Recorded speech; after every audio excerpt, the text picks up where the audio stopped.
ada modus pemerasan berkedok MLM dan korban diculik dan disekap lalu dipaksa untuk membayar biaya pendaftaran MLM sebesar 17 juta rupiah.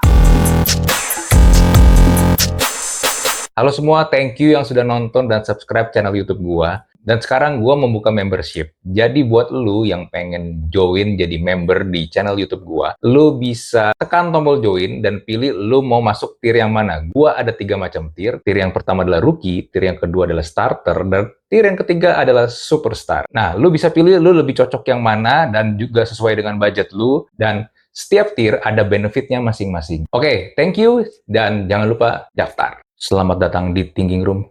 Oke, jadi kasusnya ini rame di Twitter atau X. Ada seseorang yang bikin thread, dia bilang kalau temannya itu diculik, disekap, lalu diperas untuk join sebuah MLM dengan membayar uang pendaftaran sebesar 17 juta rupiah.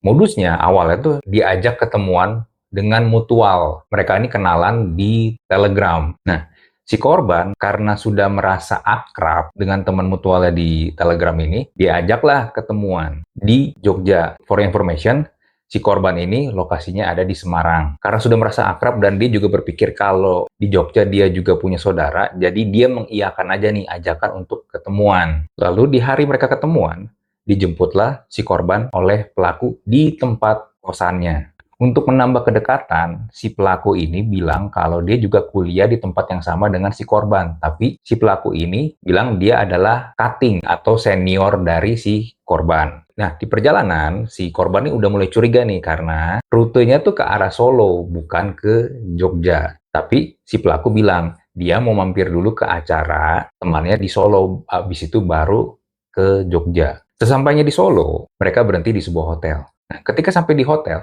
si korban nih baru sadar kalau ternyata si pelaku ini pakai pakaian yang formal dengan setelan blazer. Kenapa nggak ketahuan? Karena ketika lagi di perjalanan, si pelaku ini pakai kayak semacam mantel yang panjang yang nutupin pakaian formalnya. Lalu si pelaku minta supaya HP si korban di silent dan dititipin. Tapi di sini korban menolak untuk menitipkan HP-nya kepada pelaku. Sempat terjadi perdebatan, tapi akhirnya si pelaku ya udahlah ngalah dan akhirnya mereka jalan ke tempat acara teman si pelaku yang dibilang kalau ini acara birthday party tapi private karena korban merasa curiga dan ketika sebelumnya dia sempat kontak temannya tapi tidak dibalas, tidak ada respon karena temannya ternyata masih tidur. Korban sempat share live location ke salah satu temannya yang coba dia kontak tapi masih tidur itu. Nah, ketika mereka masuk ke ruangan, korban melihat kalau set ruangannya itu tidak seperti acara ulang tahun, tapi lebih kayak ruangan untuk presentasi. Kira-kira lu bisa ngebayangin lah ya, pintu masuk, ada meja pendaftaran, lalu ada kursi-kursi dibikin dalam 2 saf, lalu di depan ada kayak semacam panggung kecil, ada perlengkapan untuk presentasi. Yang ternyata acara birthday party itu bukanlah birthday party, tapi adalah acara MLM. Sebelumnya disclaimer dulu ya, nggak semua MLM tuh kayak begini. Ada MLM yang benar dan bagus, tapi memang kebanyakan, nggak bisa dipungkiri, banyak MLM itu cuma kedok doang. Tapi sebenarnya mereka itu adalah Ponzi atau money game. Nah, gue lanjut ya.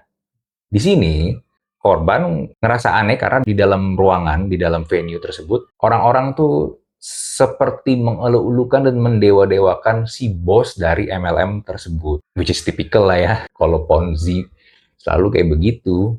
Lalu juga membahas tentang bisnis mereka yang bisa memberikan kekayaan secara instan. Nah, akhir acara, korban disuruh tanda tangan kontrak untuk join MLM tersebut. Tapi korban menolak. Nah, karena korban kekeh menolak, akhirnya si pelaku memanggil atasannya. Dan karena korban masih tetap kekeh nggak mau join, akhirnya atasan si pelaku ini membawa korban ke restoran yang ada di hotel tersebut. Di sini, handphone si korban udah nggak lagi dipegang. Karena sebelum acara dimulai, para peserta yang ada di situ diminta untuk mengumpulkan semua handphone yang mereka punya di satu tempat. Nah, di restoran inilah si korban mengalami pengancaman sampai berujung ke pembunuhan. Kalau dia nggak tanda tangan kontrak untuk join MLM tersebut. Nah, setelah korban tersudut, korban dibawa atasan pelaku ke dalam mobil, dan disinilah penyekapan dimulai. Dia dibawa keliling ke area sekitar Surakarta, Boyolali, sampai Salatiga. Kalau lu mungkin bertanya, kenapa pas lagi di restoran hotel atau pas lagi di hotel dia tidak minta tolong? Dugaannya, hotel yang dipakai itu udah kerjasama dengan para pelaku MLM bodong tersebut, sehingga nggak ada yang bisa nolongin si korban. Nah, gue lanjut ya. Akhirnya, pelaku yang awalnya ngajakin ketemuan si korban, itu datang bawa tas dan HP si korban. Nah, disitulah para pelaku memaksa korban untuk kasih duit si korban, baik itu dalam bentuk cash atau di tabungan, untuk diberikan ke pelaku dengan alasan untuk DP biaya pendaftaran MLM. Nggak berhenti sampai di situ, korban juga dipaksa untuk membuat surat pernyataan palsu dengan tanda tangan di atas meterai yang menyatakan kalau dia harus mengganti rugi kamera yang hilang. Korban sempat diberikan HP untuk menelpon orang tuanya sesuai dengan alibi yang sudah ditentukan tadi itu, kalau ada kamera yang hilang dan dia harus ganti rugi. Setelah uang sebesar 17 juta rupiah itu didapatkan, para pelaku membawa korban ke sebuah restoran untuk menandatangani kontrak MLM dan dipaksa untuk membaca surat pernyataan bahwa korban telah menyetujui kontrak MLM tersebut tanpa adanya paksaan. Nah, proses tersebut tuh direkam dan korban dipaksa tersenyum seakan-akan dia memang dengan sukarela, tanpa dibawa tekanan dan tanpa paksaan, memang mau join MLM tersebut. Setelahnya, korban diberikan produk dari MLM tersebut yang berupa perhiasan. Malam harinya korban baru dipulangkan oleh para pelaku plus HP-nya udah dikembalikan. Namun di sini masih belum selesai. Karena kenapa? Para pelaku masih suka ngechat, masih suka nelpon untuk meneror si korban. Keluarga korban sendiri sudah melaporkan kejadian ini ke polisi. Tapi per video ini gue buat masih belum ada tindak lanjut dari pihak polisi.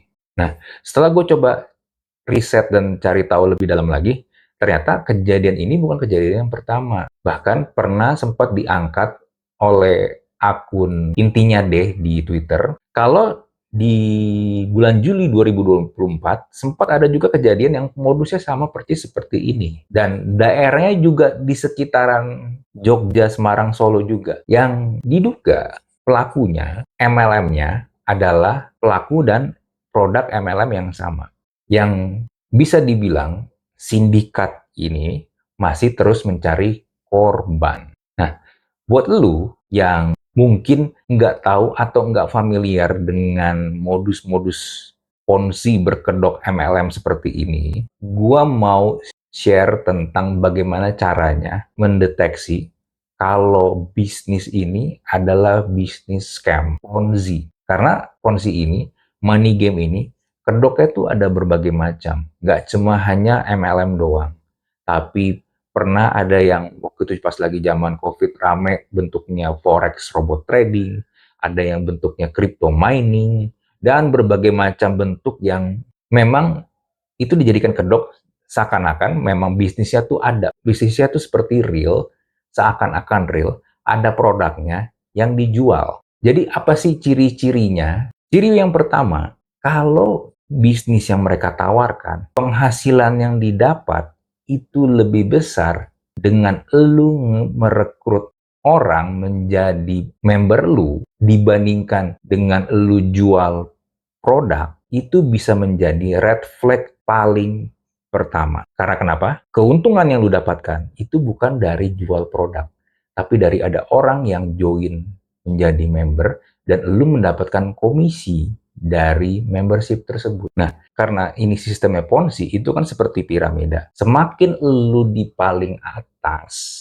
semakin lu yang masuk duluan, of course lu akan mendapatkan uang lebih banyak. Karena semakin banyak member yang masuk di bawah lu atau menjadi kaki-kaki lu akan menerima bonus lebih banyak. Kalau jumlah ini lebih banyak dibandingkan daripada jumlah penjualan produk barang tersebut, lu udah harus hati-hati. Jauh-jauh. Nyambung ke faktor yang kedua. Kenapa bukan dari produk yang mereka jual, kita bisa mendapatkan keuntungan yang banyak?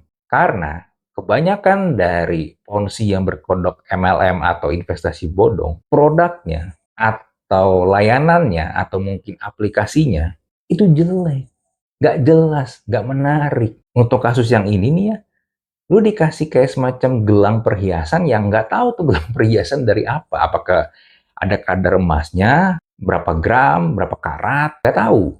Tapi biaya pendaftarannya aja 17 juta. Atau pernah nih ya, yang pernah gue temuin ya, jualan produknya pembalut. Lalu jualan produknya juga ada yang bentuknya mie instan. Mie instan merek gak jelas gitu. Dan secara produknya juga harganya tuh mahal. Dibandingkan harga produk yang mirip, itu lebih mahal. Atau kalau enggak, produk kesehatan. Katanya produk ini kalau lu minum terus, lu bisa mengobati cancer, stroke, tumor, dan segala macam. Dan klaim-klaimnya itu berlebihan. Dan dengan logika simple, kalau produk ini benar-benar dijual, ditawarkan ke publik secara luas, gue bisa jamin produk ini nggak laku. Ya karena gitu, ya itu tadi produknya tidak jelas. Tapi ada juga produk-produk yang nggak bisa dipegang atau intangible, kayak tadi gue ambil contoh, forex robot trading. Nah, ini agak susah nih untuk dideteksi karena bentuknya investasi. Tapi sekali lagi, lu bisa kasih red flags dengan poin pertama yang gue kasih tadi. Kalau jumlah uang yang lu dapat, keuntungan yang lu dapat, itu lebih besar ketika lu merekrut orang dibandingkan lewat investasi tersebut.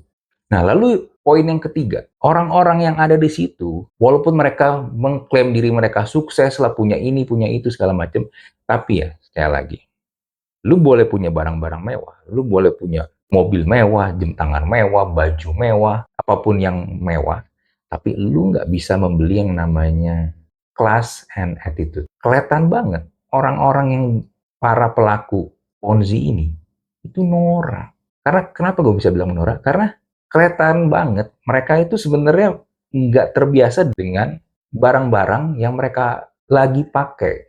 Dan for your information aja, nggak semua barang yang mereka pakai itu punya mereka. Ada yang pinjem, ada yang sewa. Mobil banyak yang nyewa. Untuk kebutuhan narik orang-orang supaya mau join. Ya karena sekali lagi ya, uang yang didapat paling gede kalau ada orang join jadi member. Semua itu untuk menarik orang-orang yang pengen kaya instan.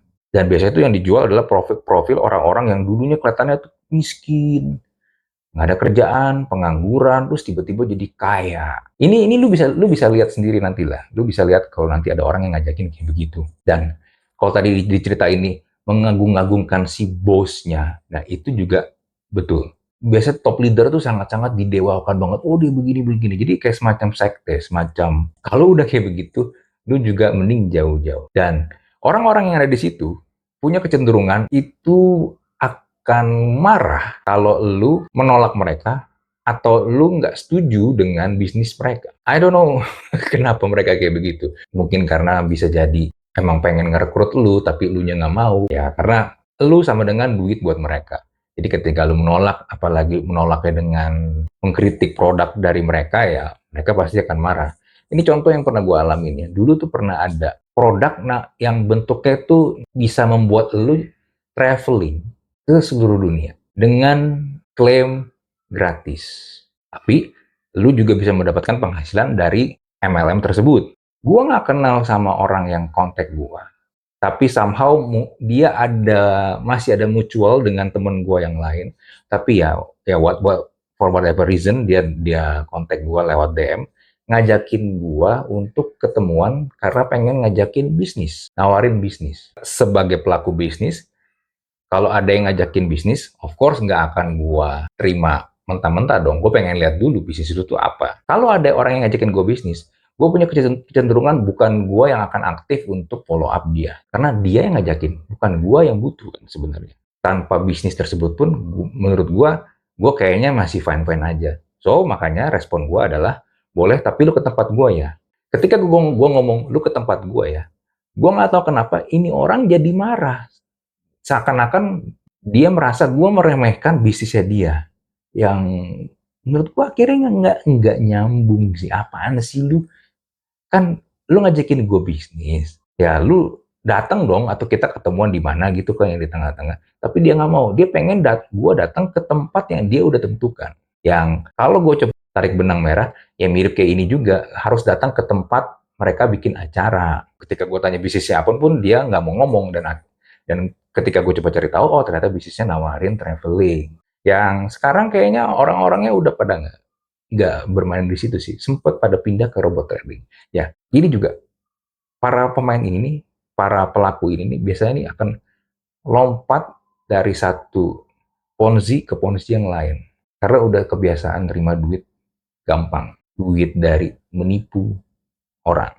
Nah, dari poin-poin gue tadi, gue pun sebenarnya juga merasa males gitu loh kalau ada orang-orang yang gue nggak kenal, atau mungkin yang udah lama nggak pernah ngomong, nggak pernah ngobrol, nggak pernah kontak-kontakan, chat pun nggak pernah, tiba-tiba out of nowhere ngajakin ketemuan. Sambil embel-embelnya bilang ada nawarin project, nawarin bisnis. Itu biasanya tuh udah red flag, karena ngobrol-ngobrol-ngobrol tau-tau keluarin iPad, presentasi.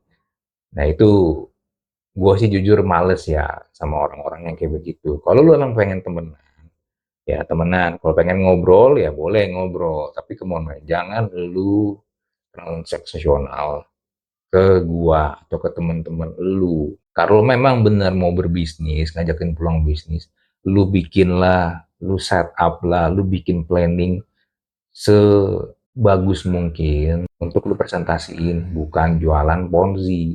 Sebagai penutup, gue pengen bilang ke lu, hati-hatilah dengan modus-modus dan ajakan-ajakan seperti ini.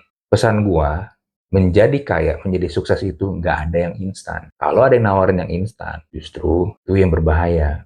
Itu yang bisa bikin lu celaka. Bahkan ujung-ujungnya lu yang malah kena masalah hukum. Lagi kalau lu udah ngajakin orang banyak, dibawa lu. Kalau ini sampai scam, yang dicarikan lu. Bisa jadi lu yang akan dituntut. Tapi mungkin atasan lu atau bos gede lu udah kabur. Lu yang akhirnya kena sialnya. Oke, itu aja dari gua. Seperti biasa kalau lu mau komen, lu mau juga pengen cerita, atau lu pengen nambahin, atau apapun itu, silakan bisa langsung tulis di kolom komen. Kita jumpa lagi di Thinking Room episode berikutnya. Bye.